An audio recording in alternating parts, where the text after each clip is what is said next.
श्रीलंका शंखनाथ हिंदी समाचार में आपका स्वागत है।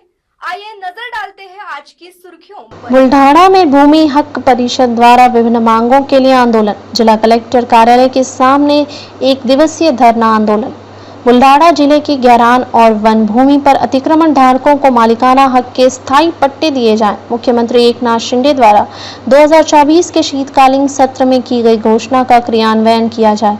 इस मुख्य मांग सहित कई अन्य मांगों के लिए भूमि हक परिषद के संस्थापक अध्यक्ष के शाह के नेतृत्व में आज बुल्ढाणा जिला कलेक्टर कार्यालय के सामने एक दिवसीय धरना आंदोलन किया गया। यदि सरकार ने आंदोलन का संज्ञान नहीं लिया तो 17 अक्टूबर को जिला कलेक्टर कार्यालय पर विशाल मोर्चा निकाला जाएगा। यह जानकारी भूमि हक परिषद के संस्थापक अध्यक्ष के शाह ने दी है।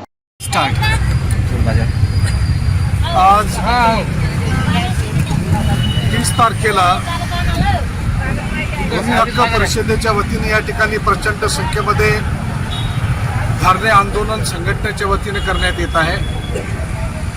माननीय नामदार एकनाथरावजी शिंदे साहेब जे महाराष्ट्र राज्याचे आमचे आदरणीय मुख्यमंत्री आहे, त्यांनी पावसाळी अधिवेशनामध्ये वन महसूल आणि गायरान जमिनीच्या संदर्भामध्ये जी घोषणा केली होती, त्या घोषणेच्या संदर्भात जिल्हा प्रशासनाने त्या ठिकाणी त्याची तातडीने अंमलबजावणी करावी।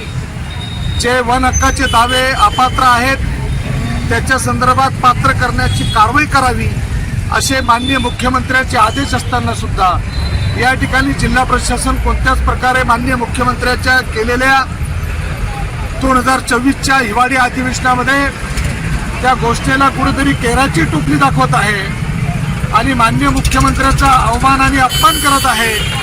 म्हणून जिल्हा प्रशासनाच्या निषेधार्थ या ठिकाणी आम्ही आंदोलन करतो आहोत। गायरान जमिनीच्या संदर्भामध्ये आम्ही रिट पिटिशन दाखल केली होती माननीय उच्च न्यायालयामध्ये, त्याचाही निर्णय आमच्या बाजूने त्या ठिकाणी लागलेला आहे। आणि माननीय मुख्यमंत्री सौर ऊर्जेच्या संदर्भामध्ये अनेक गावामध्ये मग ते एसडीओ असतील, तलाठी असतील, मंडळाधिकारी असतील की त्या संबंधित जमिनीवर अतिक्रमणच नाही आहे अशा प्रकारचे अहवाल देऊन त्या ठिकाणी माननीय मुख्यमंत्री सौर ऊर्जेच्या त्या योजनेसाठी आमच्या बांधवांच्या जमिनी त्या ठिकाणी बळकवण्याचं काम हे प्रशासन करत आहे। त्या संदर्भामध्ये चिखली तालुक्यातील अनेक गावामध्ये असे प्रकार घडले, सिंदखेड राजा तालुक्यामध्ये असे प्रकार घडले। त्याच्या विरोधामध्ये माननीय आयुक्त महसूल अमरावती यांनी सुद्धा स्थगिती दिलेली आहे। अशा आमच्या 11 मागण्यांच्या संदर्भामध्ये आम्ही या ठिकाणी आंदोलन करत आहोत आणि आम्ही सांगितलेलं आहे शासनाला, जर हे प्रशासन आमचं ऐकत नसेल येणाऱ्या काळामध्ये आम्ही संघटनेच्या वतीने